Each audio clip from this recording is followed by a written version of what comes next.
So today marks one full year.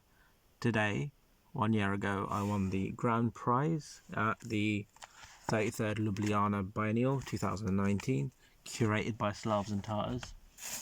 The Slavs and Tartars commissioned me to make new work based on my book, which I had a particular fondness for.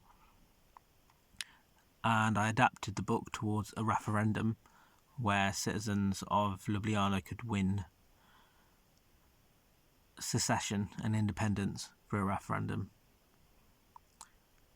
And that went on to win the grand prize. This book was published just recently this year, and it's the last book I was in. It's called Shifts in the Canon, and the nature and significance of prizes awarded by international juries at the Ljubljana Biennial. And what I looked and noticed was the connection between British art history and Slovenia, which is so deep. If you just look at the previous winners, like the recent winner is Damien Hirst. Have mixed feelings about him, but still a big British artist.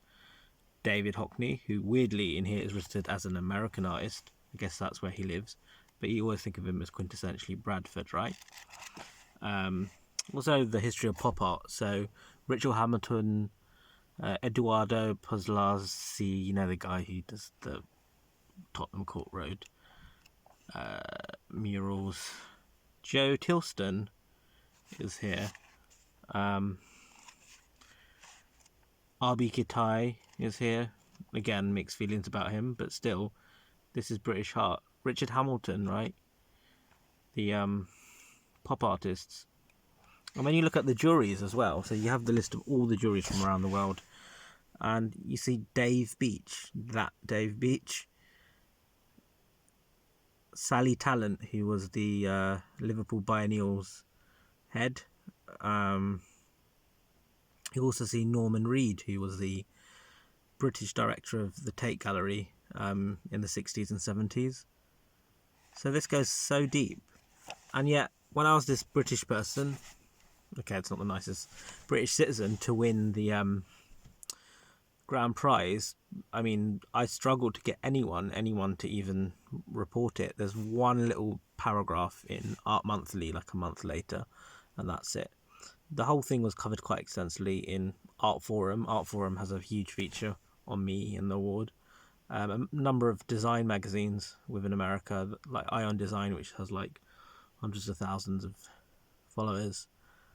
Obviously, within the media in the Balkans, I got a huge one-page feature in Delo, which is the largest read left-wing newspaper in Slovenia, and I think in the wider Balkans as well.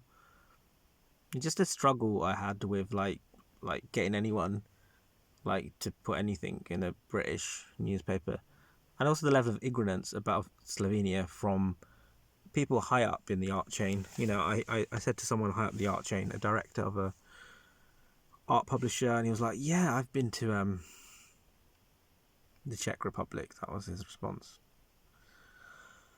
So reflecting, that was the thing that really made me a born-again artist. I wanted to leave the art world. I wanted to be a human rights lawyer. I was involved in zine culture. I saw the whole thing as quite corrupt. I had some interesting discussions with Dan Fox. He used to be the editor of Freeze. He also feels a similar disillusionment with the way in which curating actually works and the art media actually works. And I was talking about it with Miha, who head of the Swiss House, and think of the way like Rupert Murdoch controls who actually gets in government, how Rupert Murdoch monopolises so much. I mean, Rupert Murdoch's daughter, this billionaire's daughter, is high up on the Arts Council and high up in the Tate Gallery infrastructure. So when I went to Ljubljana, I felt like I was in more like a real meritocracy, where I was judged on the basis of the merits of my work, and not whether I'm part of a big commercial gallery or some collector. And I beat people like Lawrence Abihamden, who won the Turner Prize but gave it collectively, and the Venice Biennale's Central Pavilion stars and Turner Prize nominees. This was my first return as an exhibition-based artist in like many years, because I was representing my brother, who was detained without trial and extradited to a death row prison So that was my priority at the time. And therefore art world seemed like such a bunch of wank. Do go to Slovenia. I feel like it's a place that's resurrected my heart. Look, that's Lake Bled, isn't that beautiful? There's actually emerald rivers in the country. It was the first time I've been to Eastern Europe in my entire life. First time I've been to a post-communist country. And I wouldn't mind even living there. Like Ule, Marina Abramovich's partner, he actually resettled in Ljubljana, and he actually died a few days around the time I arrived there. But it's more widely like part of history in terms of Henry Moore stuff's known. You'll go to the art academy, you'll see stuff like that looks like Henry Moore. But Tito, as part of the non-aligned movement, he invited like British artists. Tito used to hang around the Tivoli mansion where I stayed in the park. So Ljubljana Biennial, it's the third oldest biennial in the world. Started in 1955, just 4 years after Sao Paulo Biennale, which is the second oldest biennale in the world. So it goes ages, and it's very important. So I was saying to the Stuart Hall Library, the way in which you represent the world doesn't really take this into account. So Stuart Hall Library, which I think is a wonderful place where one should visit, it represents Eastern Europe, but the way in which it represents Eastern Europe is 100% white, monolithic monocultures of these nations of Eastern Europe.